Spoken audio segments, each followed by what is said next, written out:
Shalom, bonjour bien-aimés dans le Seigneur, bonjour ma sœur Colette. Bonjour Flore, bonjour à vous. Aujourd'hui on vient vers vous encore aujourd'hui pour vous servir parce que le Seigneur parle. Donc je pense que aujourd'hui nous sommes nés de nouveau, nous sommes tous nés de nouveau. Nous avons accepté Jésus dans nos vies comme Seigneur et Sauveur, nous avons donné tous avons donné nos vies à Christ. Et donc nous sommes enfants de Dieu aujourd'hui. Et nous sommes l'argile et lui, il est le potier. Donc, le Seigneur nous façonne. Et il a besoin, pendant qu'il est en train de nous façonner, de notre attention. Il a besoin que nous soyons tournés vers lui. Donc, notre sujet aujourd'hui porte sur la distraction. Pourquoi être distrait alors que le Seigneur a besoin de notre attention pour vraiment œuvrer dans nos vies? Donc, c'est ce dont on veut vous parler aujourd'hui, de la distraction, parce que le monde aujourd'hui nous ment. Quand vous sortez, vous allez vous balader, vous voyez bien plein de choses qui sont attractives, des choses qui nous attirent. Et c'est que de l'illusion, c'est une illusion. Le monde que vous voyez est illusion. Donc, on vient vous parler de la distraction, de sortir de la distraction. Et c'est quoi les distractions? D'abord, qu'est-ce que c'est que la distraction? Et comment sortir de la distraction? Et pourquoi sortir de la distraction? Et qu'est-ce que le Seigneur a pour nous si nous sortons de la distraction? Donc, c'est ça notre sujet aujourd'hui. Et donc, ma soeur Colette, comme d'habitude, qui donne des explications, des mots, et puis on rentre dans notre sujet. Sortir de la distraction. Sortir, c'est quitter un état pour aller dans un autre état. Sortir d'une situation pour aller dans une autre situation. La distraction, c'est un passe-temps. C'est le fait de se divertir. C'est le fait de passer son temps à se divertir de plusieurs manières, de plusieurs façons. Et pourquoi là on parle de sortir de la distraction? Parce que nous avons fait différentes vidéos qui nous ont emmenés aujourd'hui à prendre conscience que nous sommes enfants de Dieu parce que nous sommes nés de nouveau, que nous avons accepté Jésus comme notre maître, comme notre sauveur, que nous sommes tombés dans les eaux du baptême et que nous sommes morts au péché, que nous avons été ressuscités avec Christ. Que maintenant l'esprit qui est en nous, c'est un esprit divin. C'est l'esprit divin qui est revenu à la vie.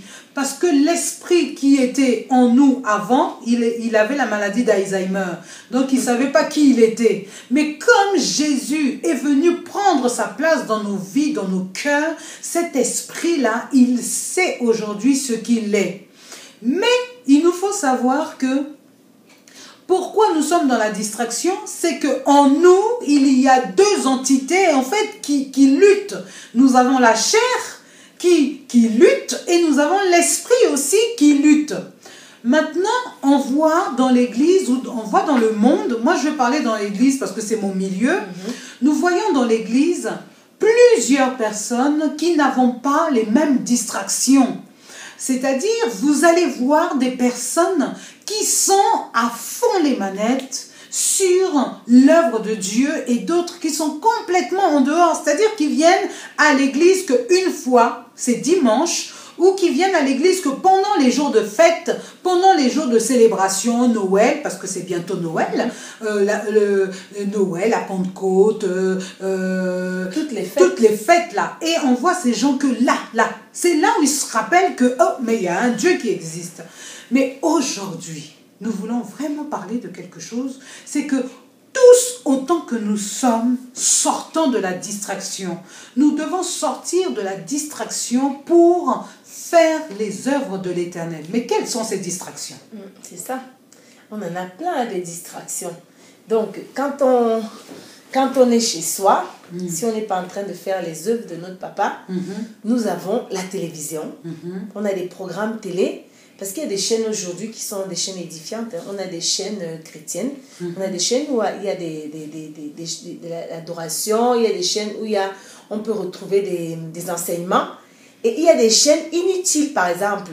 Donc, des programmes inutiles, vraiment, qui amènent soit nos enfants à la distraction, les téléréalités, ou à la perdition, les téléréalités. Voilà, à un endormissement pas possible. C'est incroyable. Donc ça c'est et puis les dessins animés pour les enfants qui les rendent abrutis, qui abrutissent les enfants.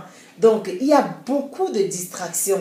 On a la distraction de téléphone qui est une bonne distraction. On peut passer 2 heures sur notre téléphone, aller sur WhatsApp, sur YouTube, sur Imo, sur il y a plein de choses, sur Facebook. Moi je vais te raconter une histoire, Flore. Une fois, j'étais vraiment, c'était le temps où je devais aller dormir, mais avant de dormir, je voulais lire ma parole, méditer un petit peu et puis dormir. Et j'ai pris mon téléphone, me disant ah tiens, je vais lire un petit peu mes messages, et je suis tombée dans WhatsApp. Non, c'était pas WhatsApp, Facebook. J'ai commencé, mais je voulais juste regarder un petit truc, mais vite. Mais lorsque vous rentrez dans Facebook, c'est incroyable. C'est-à-dire que j'ai perdu 1 heure à regarder ce qui se passait sur Facebook. C'est vrai qu'il y avait des choses intéressantes, mais j'ai passé tout mon temps. Et puis, au moment de dormir, je dis, mais c'est pas possible. J'ai perdu 1 heure à regarder ça au lieu de passer 1 heure au pied de Jésus. Donc, c'est ça la distraction. C'est ça, il y en a plein. On a la télévision, on a aussi des sorties inutiles. C'est-à-dire qu'on est à la maison où on peut prendre du temps avec notre Seigneur. On se dit, tiens, on va aller se balader, on va aller faire du lèche-vitrine, ou on va aller rendre visite à des gens comme ça qui ne sont même pas chrétiens. Bon, on peut aller rendre visite à des gens qui ne sont pas chrétiens pour annoncer la parole. Pas pour aller discuter, pas pour aller avoir des conversations vaines, des débats inutiles. Ça ne sert à rien. Là, c'est une autre forme de distraction. C'est-à-dire que se promener, juste pour se promener, il faut se promener avec un but précis. Sortir en se disant... Si c'est les courses, tout le monde fait les courses. Ça, c'est pas une distraction. Ça, c'est pas...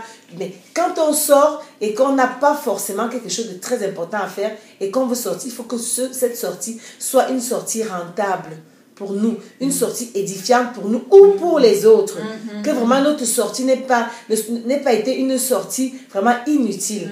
Donc ça fait partie aussi des distractions. On a des conversations téléphoniques inutiles aussi.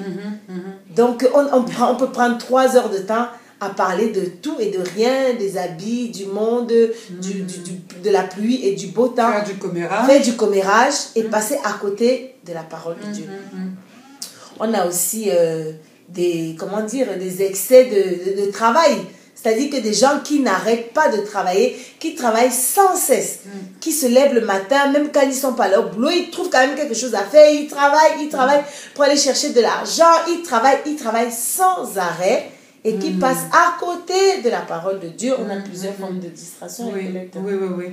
Une fois, je lisais une lettre que Satan avait écrite à ses ministres en disant, et il disait à ses ministres, mais dis-moi, dites-moi comment nous allons faire pour distraire ces gens-là. Pourquoi distraire ces gens-là? Pour les éloigner de la présence de Dieu. Et les ministres se sont mis à penser à beaucoup de choses. Tiens, pour les distraire, on va créer des centres sportifs. Comme ça, ils vont passer tout leur temps à faire du sport.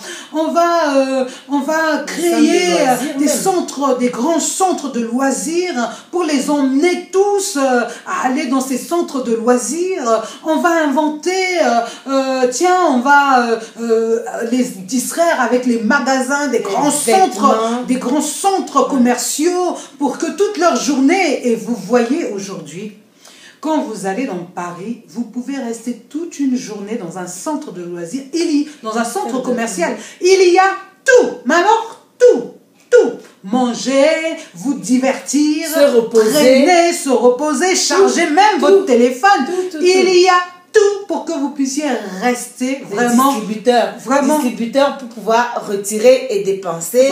Non, mais tout est mis à disposition. Et quand j'avais lu cette lettre-là, je dis mais c'est vrai, c'est exactement aujourd'hui ce qui se passe. L'ennemi nous fait faire des choses Nous, on a l'impression que, oh non, mais moi, j'aime bien faire cette chose-là. Oh non, mais c'est ma distraction préférée. Oh mais non, mais c'est ce que j'aime faire. Mais vous savez, vous êtes manipulé. Parce que tant que cette distraction prend plus de place que Dieu, c'est important, c'est une distraction. C'est une distraction qui vous éloigne de la présence de Dieu, qui vous éloigne de la communion, de la connexion avec Dieu. Et c'est vrai que cette lettre-là, mais je crois que plusieurs l'avaient déjà lue parce que ça fait des années que j'avais lu cette lettre et là ça me revient. Pendant qu'on parle de la distraction, c'est vraiment ce que Satan fait. Satan veut nous distraire à tout prix. Il veut nous distraire avec tous les moyens possibles pour nous éloigner de la présence, pour nous éloigner même de méditer la parole de Dieu. Parce que c'est dans cette parole de Dieu-là qu'il sait que Papa God a tout écrit là-dedans pour notre bien-être, pour que nous soyons forts, courageux, combatifs, vraiment, pour que nous gagnions les victoires de nos vies, toutes les choses qui nous tracassent. Parce qu'aujourd'hui, Flore, pourquoi la distraction? Parce que quand on est distrait, c'est pour fuir quelquefois des situations compliquées. C'est ça. Tu vois, moi je vais aller faire du lèche-vitrine parce que, bon, j'en ai marre de rester à la maison on s'engueule et tout. Donc j'en ai marre, je quitte ma maison pour aller faire du lèche-vitrine en croyant qu'en allant faire du lèche-vitrine, voilà, je vais sortir. Et pourtant, on va retourner à la maison, on va retrouver ce qu'on a laissé. Exactement. Et donc les distractions là, faisons très attention. Aujourd'hui, on ne dit pas qu'il ne faut pas se distraire, loin de là. Nous sommes des humains vivant sur cette terre. Franchement, pourquoi ne pas enfiler ses baskets, aller faire une heure de sport, de jogging? Pourquoi pas? Pourquoi ne pas aller se faire plaisir? On n'a pas dit que maintenant, comme on est en Christ, on doit tout laisser. Mais, je veux vous dire, la première place doit être celle du Seigneur. Si la première place n'est pas celle du Seigneur, tu es distrait. Tu es distrait et l'ennemi est devant ta porte. Tu utilises. Pourquoi je dis ça? Tu es distrait et l'ennemi frappe à ta porte parce que Jésus a dit que ce livre-là ne s'éloigne pas de toi. Si ce livre-là, tu ne l'as pas ouvert toute la journée, mon cher, ma chère, tu es distraite. Tu t'es laissé entraîner par l'ennemi. Eh oui. Parce que le Seigneur, lui, quand il nous a créés, il nous a, programmé des choses. Le Seigneur attend de nous d'être disposés, d'être disponibles pour son œuvre. C'est-à-dire que on doit vraiment lui donner le temps qu'il veut. Comme disait ma soeur Colette, la distraction, les loisirs, ça peut exister parce que comme nous sommes faits de chair, forcément, nous sommes sur cette terre aussi. Nous avons besoin des fois de faire une coupure avec nos maisons, de faire une coupure avec le travail et tout, mais que ça ne soit pas notre priorité, notre passe-temps favori. Donc, le Seigneur, lui, il nous a mandatés. Il a dit à tous ceux qui l'ont accepté, tous ceux qui lui ont donné leur vie, il a dit d'aller et faire des nations des disciples. Je vais le lire. Oui. Dans Matthieu 28, verset 19. Matthieu 28, 19. C'est ça. Il nous dit, le Seigneur nous a mandatés et voilà ce qu'il nous dit. Allez, faites de toutes les nations des disciples, les baptisant au nom du Père, du Fils et du Saint-Esprit. Et enseignez-leur à observer tout ce que je vous ai prescrit. Et voilà. Donc, si toi, tu passes ton temps à la distraction, voilà. Et comment tu vas écouter ce que le Seigneur prescrit dans Psaume 1, verset 2? Parce que le Seigneur dit de trouver plaisir dans sa loi. Mais comment tu vas trouver plaisir dans sa loi si toi, tu ne le cherches pas? Si tu es distrait par l'ennemi, si tu ne prends pas du temps avec Dieu, si tu ne prends pas du temps dans sa présence. Donc, on va lire maintenant Psaume 1, verset 2. Je vais aller peut-être un peu plus haut. Heureux l'homme qui ne marche pas selon le conseil des méchants, qui ne s'arrête pas sur les voies des pécheurs, qui ne s'assit pas en compagnie des moqueurs, mais qui trouve son plaisir dans la loi de l'Éternel et qui la médite jour et nuit. Alors, Donc, c'est ça. Il est comme un arbre planté près d'un courant d'eau. Parce qu'il est près d'un arbre. Il est comme un arbre planté près d'un courant d'eau. Le courant d'eau, c'est quoi? C'est la parole de Dieu. La parole de Dieu, c'est l'eau vive. C'est une eau vive. C'est-à-dire qu'on vient au pied de notre Seigneur comment dire? Comment on dit ça? C'est-à-dire que quand on a soif, pour être abreuvé, parce que la parole de Dieu, c'est l'eau vive. Donc le Seigneur dit que ce livre ne s'éloigne de vos bouches. Méditez ce livre jour et nuit, parce que l'ennemi est là pour nous distraire. L'ennemi prend vraiment son temps. Il a toutes les stratégies pour nous distraire. Et il y a tout ici dehors pour nous distraire. Donc, ce qu'on doit chercher, c'est avoir le discernement. Il faut avoir le discernement pour pouvoir savoir, pour pouvoir détecter maintenant que là, c'est l'ennemi qui veut m'utiliser. C'est l'ennemi qui veut me détourner du chemin de l'Éternel. C'est l'ennemi qui veut m'amener en dehors des voies de Dieu. Parce que le Seigneur a des plans merveilleux pour nous. Pour nous, pour nos familles, pour tout. Parce que si on met du temps, on prend du temps dans la parole de Dieu, on va trouver la solution à tous nos problèmes. On va trouver le médicament à nos maladies. On va trouver le médicament pour le stress, pour tout ce qui nous tracasse.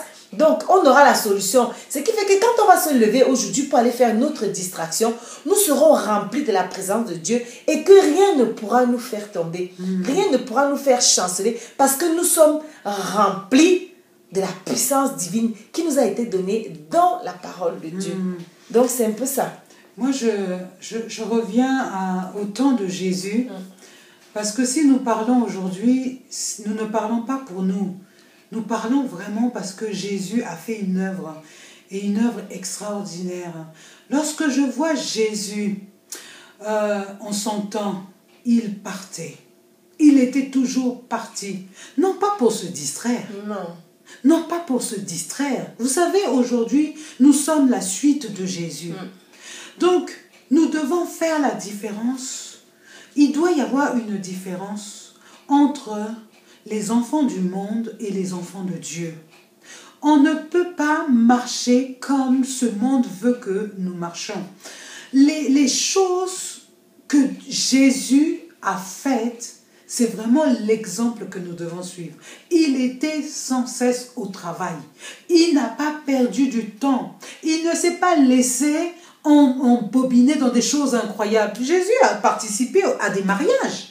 Jésus a même fait son premier miracle lors d'un mariage. C'est pour vous dire que la distraction, oui, mais lesquelles? Quelles sont nos distractions? Quelles sont ces choses qui nous empêchent de marcher, de faire les choses? Au premier miracle, Marie a voulu distraire Jésus.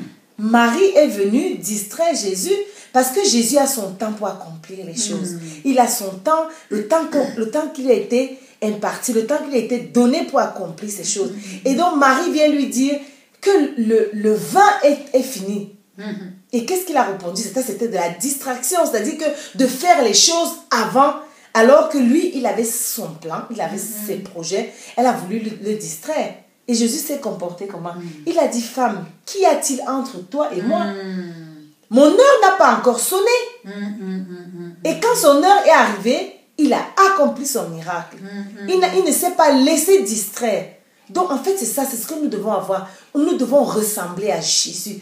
Nous devons être attentifs. Nous devons être vraiment remplis de Jésus pour avoir le discernement. Et que quand la distraction arrive, qu'on mette un frein, qu'on arrête et qu'on dise non.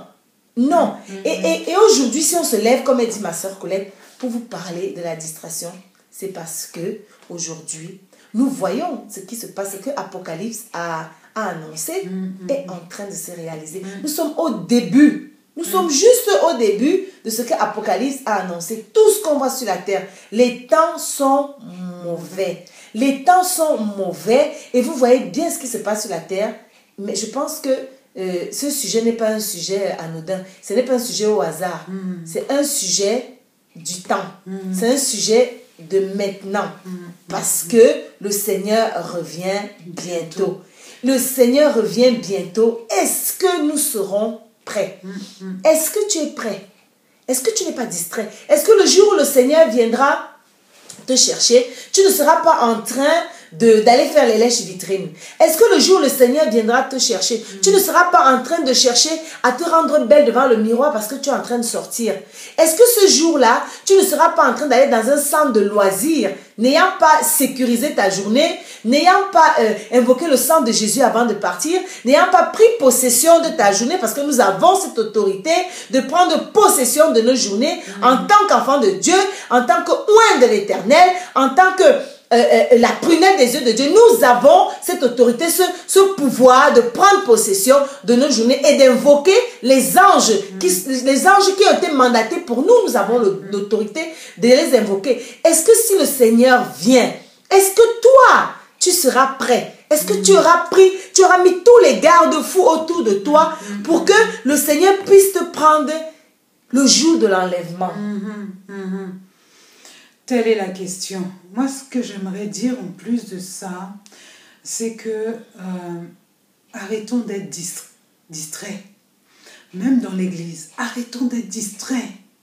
Parce que nous venons dans les églises, qu'est-ce que nous venons chercher? Est-ce que nous venons réellement chercher Jésus? Est-ce que nous venons chercher autre chose?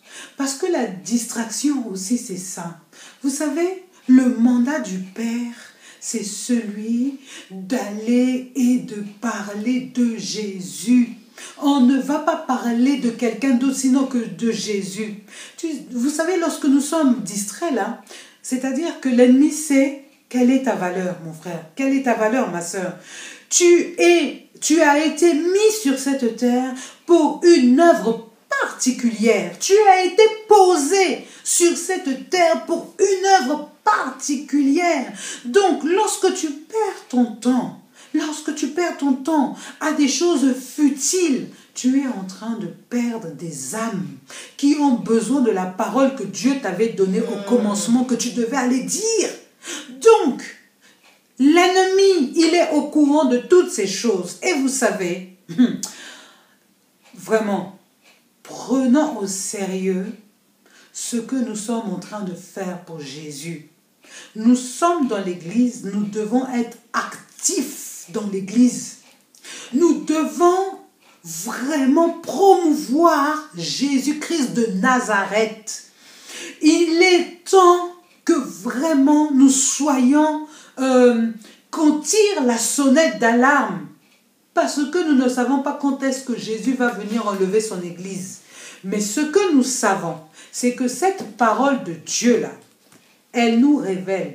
C'est la prophétie. Il y a des tonnes de prophéties là-dedans qui ont été révélées et qui sont en train de s'accomplir aujourd'hui. Et Jésus, il se tient à la porte et il attend. Il attend. Il frappe même. Il frappe et il attend. Il attend. Donc vraiment, ne perdons pas notre temps dans l'amusement, dans des choses vaines de la chair. Nous devons assujettir notre chair parce que notre esprit a des désirs qui sont différents de la chair. Moi, ma chair là, si elle me commande aujourd'hui, Colette, aujourd'hui vraiment, va faire ça, va faire... Non, que mon esprit me dise ça, c'est pas bon. Je dois dire à ma chair, tu te tais. Je dois commander à ma chair de se taire, à cette envie qui pousse de je ne sais quel où là, où l'ennemi est en train de me susurrer, Colette va faire les lèches vitrines. Non, j'en ai pas besoin de lèches vitrines. J'ai besoin de vrai pour mon papa. J'ai besoin de vrai. Si je dois aller acheter un vêtement, j'irai acheter un vêtement. Mais pourquoi aller faire des lèches vitrines alors que c'est pas le temps? Donc, sachant analyser les temps, sachant avoir le discernement, comme a dit ma sœur, le discernement est important. Mon frère, ma sœur, tu as une mission pour l'Éternel. Si aujourd'hui tu n'es pas encore levé pour l'Éternel, il y a un souci. Tu perds ton temps. Tu fais quoi?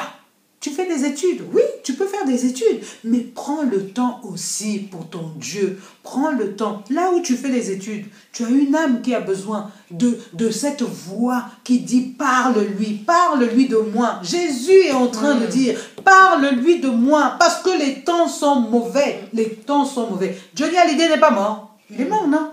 Il est mort avec ses millions. Et alors? Et alors, courir pour des millions, ça va te servir à quoi? Si tu perds ton âme, à quoi ça sert? Tes millions là, tu ne vas pas les enterrer avec toi, tes millions. Donc, œuvrons. Dieu n'est pas contre les millions, hein, parce que l'or et l'argent lui appartiennent. Donc, c'est pour tout simplement vous dire, quand je parle comme ça, c'est tout simplement pour vous dire que les temps sont mauvais. God nous a donné un mandat pour tout le monde. Allez-y, allons-y, tous. Et je voulais dire aussi un truc, quand tu as dit tout à l'heure, que les gens qui vont à l'église et il y a des formes de distraction aussi dans les églises, hein, du genre où quelqu'un vient à l'église avec un souci, avec une attente de l'Éternel et qui ne voit rien.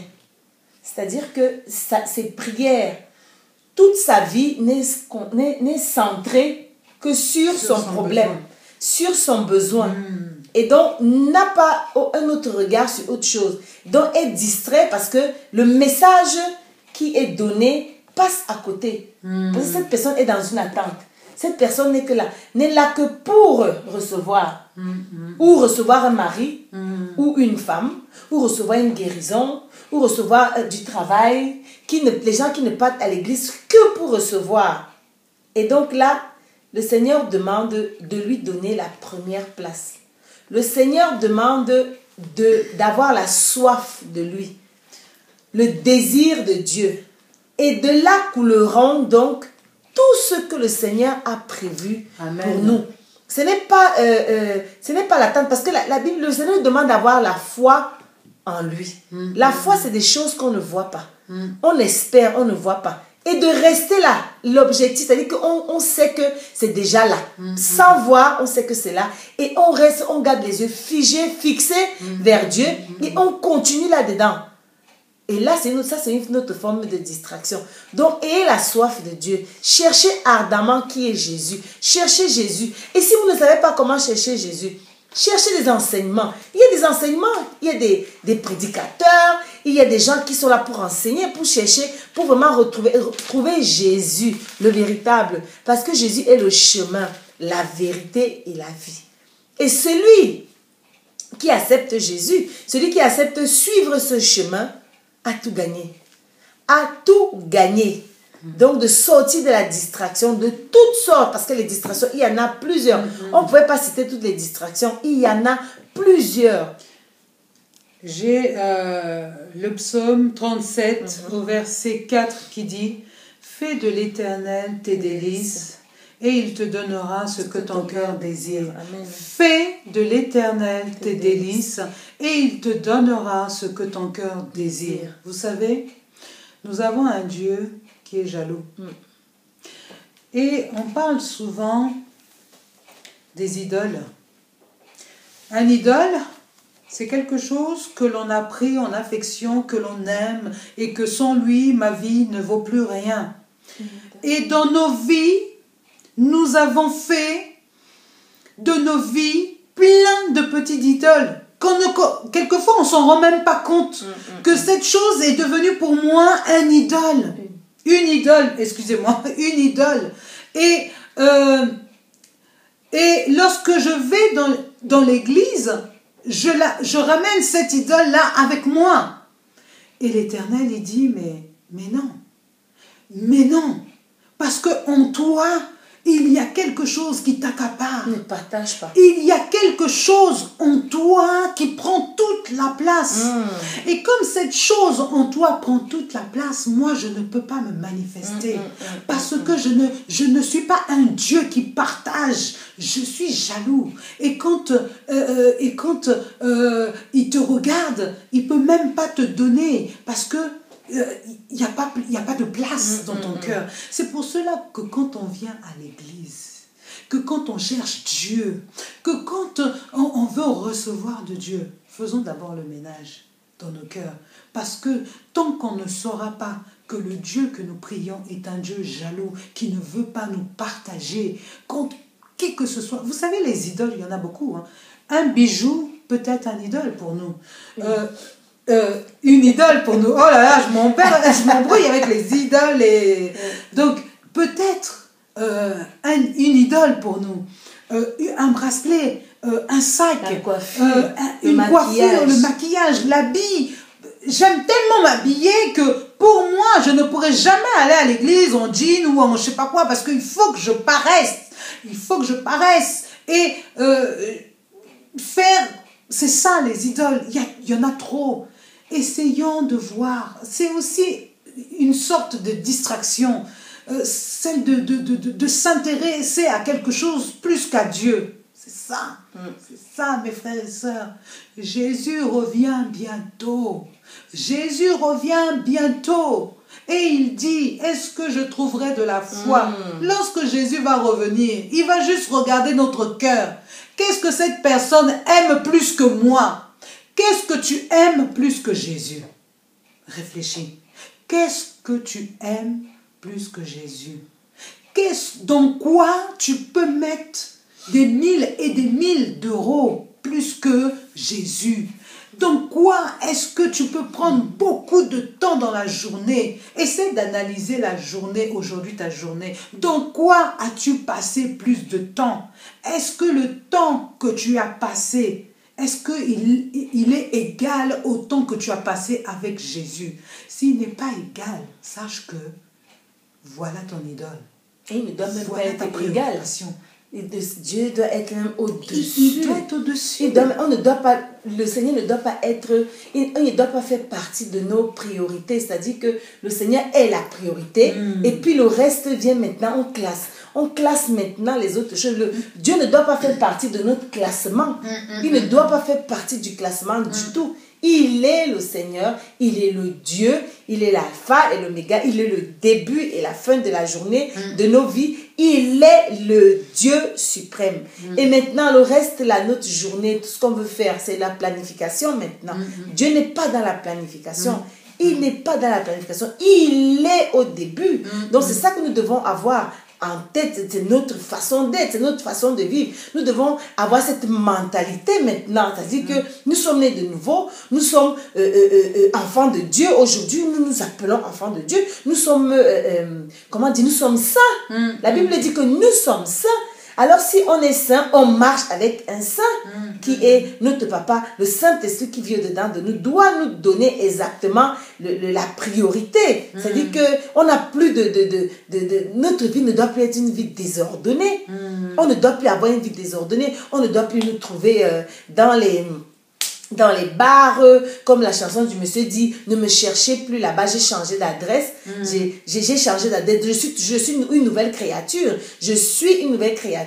Christ vit en moi, donc je ne peux plus me retrouver dans un café-bar, on ne peut plus me retrouver dans des conversations inutiles, on ne peut plus me retrouver en train d'acheter plusieurs bijoux, en train de dépenser tout l'argent qui me reste pour nourrir mes enfants, parce qu'il y a un bijou qui m'a frappé, et puis après on reste affamé. On devient intelligent parce que le Seigneur nous dote d'une sagesse divine. Donc on sait maintenant comment faire les choses, comment gérer nos enfants, comment gérer nos maisons. L'éducation, c'est ça. Quand on sort de la distraction et qu'on met notre Dieu en priorité, nous sommes sages. Nous devenons intelligents, nous devenons les meilleurs mathématiciens qui soient. Nous devenons les meilleurs psychologues qui soient. Nous devenons on devient riche en Jésus. C'est pour cela, vraiment, posons-nous des questions, savoir, c'est vrai, j'ai demandé tellement de choses à Dieu dans mes prières, je demande ça, je reçois pas, je demande ça, je reçois pas, mais je me rends compte que même le païen qui connaît pas Dieu, il reçoit plus que moi, pourtant moi je prie, je reçois pas, mais celui-là qui prie pas, il reçoit. Dieu est bon, il fait pleuvoir pour tout le monde, les païens, non païens, il fait pleuvoir la bénédiction, il a donné la bénédiction à tout le monde, mais nous, ce que nous devons avoir, c'est plus que tout le monde. parce que nous faisons partie du royaume. Mais la Toutes Bible ces dit choses. que Jésus nous a tout donné. Il nous a tout donné. Ça veut dire que si on ne voit pas ce qu'on a demandé à Dieu s'accomplir, c'est que ce n'était pas le moment. Tout simplement parce que Dieu, c'est le temps. Parce qu'il sait pourquoi il ne nous donne pas ceci à tel moment. Et c'est pour sa gloire. C'est pour sa gloire. Quand je vois des gens avec des enfants qui sont malades et qui attendent la guérison, mais le Seigneur a déjà dit que ton enfant est guéri. L'enfant est guéri. La Bible ne ment pas. C'est-à-dire que le Seigneur a déjà fait sa promesse. Il dit, ton enfant est guéri, accepte et vis Christ. Et le moment viendra où l'enfant, ça sera visible aux yeux des hommes. Et là, tu pourras témoigner parce que c'est pour sa gloire qu'il garde l'enfant dans cette situation.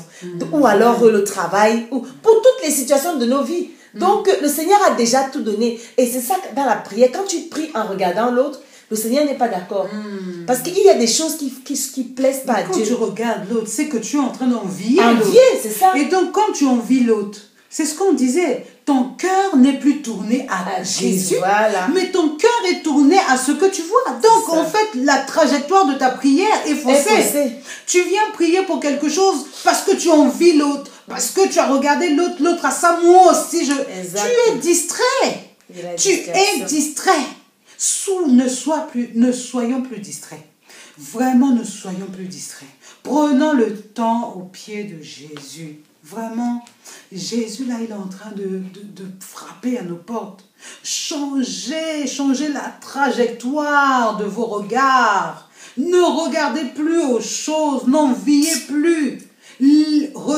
Fixez les yeux sur moi, dit Jésus. Fixez les yeux sur moi. Si tu as tellement bien illustré, tu as tellement bien dessiné cette prière-là. Mais je te dis, je viens d'être waouh, la distraction de la prière, c'est-à-dire que franchement, c'est bien illustré. La prière monte à Dieu et non sur les regards des autres. Mais oui. C'est tellement bien c'est ça qu'il veut. Ah, oui. Christ veut qu'on sorte de la distraction de nos regards, de ce que l'on voit, de ce qu'on entend, de ce que l'on peut même dire. Soyons fixés les yeux sur Jésus. Alléluia. Ah, mes amis, nous avons du chemin à faire. Mais si nous fixons nos yeux sur Jésus-Christ de Nazareth, celui qui a donné sa vie, il n'a pas donné sa vie en vain. Il a donné sa vie pour que nous soyons riches, pour que nous soyons bénis, pour que nous soyons sauvés, pour que nous ayons la vie éternelle. Pas la vie sur cette terre, elle est passagère, mais la vie éternelle. L'enlèvement, c'est pour bientôt. C'est pour bientôt. C'est vrai, c'est pour bientôt. Les temps sont mauvais. Vous avez vu là, on parle d'établir Jérusalem comme ça. C'est écrit dans la parole de Dieu. Il n'y a rien de nouveau. Le chemin est en train de se faire. La prophétie est en train d'arriver à son exécution. Donc vraiment, sortons tous de la distraction. Amen. Enfants de Dieu, enfants, mes frères, mes sœurs, sortons de la distraction. Travaillons. Travaillons pour la gloire de Dieu. Saturons les réseaux sociaux. Arrêtons de mettre des choses inutiles. Pourquoi? Réfléchissons un petit peu. Réfléchissons, mes amis. Quel est l'intérêt de tout ça? Pour bien vivre sur la terre. Mais tu vas mourir. Johnny est mort. Tu vas mourir aussi. Le salaire de la terre, ça c'est le salaire terrestre. Mais nous, on cherche le salaire céleste, qui est la vie éternelle. On ne cherche pas le salaire terrestre. Vraiment. Travaillons d'arrache-pied pour le royaume de Dieu. Je connais un pasteur là, waouh. Matin, midi, soir, nuit, il travaille pour le royaume de Dieu. Mon Dieu, j'ai jamais vu ça. Consécration. J'ai jamais vu ça. Ça, c'est plus que la consécration. Je ne sais même pas ce que c'est. Je t'assure, je ne sais pas. Il bosse pour le royaume de Dieu. Et tu sens. Oh, j'ai dit, mon Dieu, ça, chapeau, hein. Chapeau. Oui. Prenons des exemples sur des gens comme ça qui œuvrent pour le royaume de Dieu. Ça donne envie. Ça vous donne envie, vous aussi, de vous lever. Ils sont prêts. Vraiment. Prêts même pour annoncer la parole. Toujours prêts pour enseigner. Pour toute question. Disponible à toute heure. On téléphone. Il est toujours disponible. Toujours prêt pour donner l'étude biblique. Toute question. a une réponse avec la parole de Dieu. La parole de Dieu. Donc, c'est très, très important. Donc, vraiment... Œuvrons. Sortons de la distraction. Levons-nous. 2018 pointe son nez. Amen. 2018 pointe son nez. Bilan déjà de 2017. Bilan de 2017. En 2017, je crois que c'est maintenant qu'on doit faire le bilan. Hein. Quand on regarde nos vies, on doit faire le bilan maintenant. Qu'est-ce que j'ai réussi? Est-ce que mon année a été bonne? Est-ce que le Seigneur est satisfait de mon année? Est-ce que j'ai accompli tout ce que le Seigneur avait voulu que j'accomplisse? Et si on est convaincu que non, parce que le Saint-Esprit parle, on prend des nouvelles résolutions. Il n'est pas interdit de prendre des résolutions. À tout moment, on peut prendre des résolutions. Oui. Et c'est le moment d'ailleurs de prendre des résolutions. Et le Saint-Esprit est là pour nous aider à prendre de nouvelles résolutions et nous conduire dans l'accomplissement de ces résolutions. Oui. Il est là pour ça. Hein. Et puis moi, je dirais, papa, franchement, je n'ai pas accompli encore. Hein. Laisse-moi encore un peu de temps ici. Ne m'enlève pas tout de suite. Laisse-moi encore le temps d'accomplir ce pourquoi tu m'as envoyé sur cette terre.